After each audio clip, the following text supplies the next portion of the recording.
Hey guys, on the PLC agenda for this week, you are asked to analyze map data. So I'm going to go over that with you.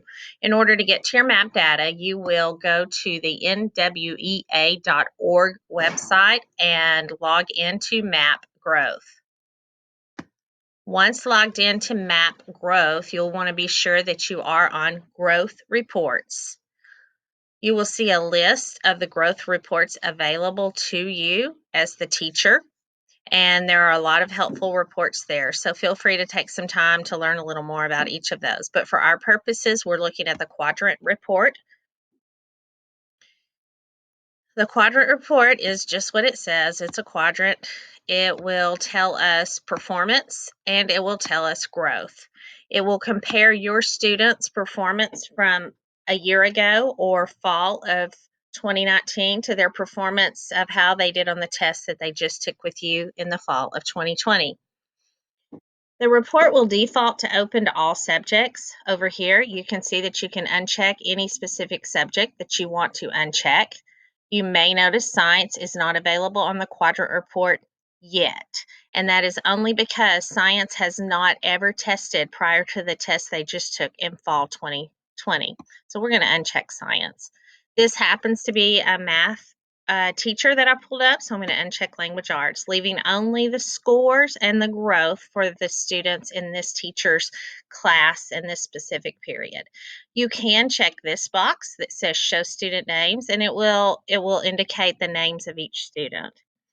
The performance on this report is shown across or horizontally, and the growth is shown vertically. So whether the performance is down here in the low area or over here in the high area, what we really want to see, especially when they retake the test in the winter, is we want to see the growth up high. They may still be low performing, but if we can show a lot of growth visually on this report, that's what we want to do. So that's your quadrant report. You will also next look at the Learning Continuum report. So we're going to open that report. This report drills down specifically to learning standards. We are going to make choices that will allow us to see the specific TEKS. It will also, like the quadrant report, be by your class period. It defaults to the math test. If you're not the math teacher and need to look at reading or science, you need to make that change right here. Once the report opens, you will want to edit display options because we want this report to be grouped by standard. That's going to put the report into Texas state standards for us. You can look at all grade levels because you do have students performing both below and above grade level, but for simplicity and example's sake, I'm going to choose 5th grade. What you see here is you see clusters of standards put together.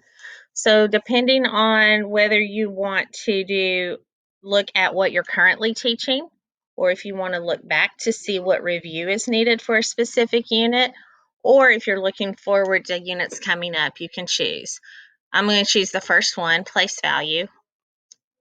Whichever cluster you choose is going to list your students and categorize them in a RIT range. The lower the number, the lower they scored on that specific standard. So you will be able to see your low scoring students on these specific TEKS, as well as those who scored in the average and in the high range. If you have any questions or need additional help in reading either of these reports or any other questions or would like me to help you out when you get ready to PLC, just let me know and I'll do all I can to help you.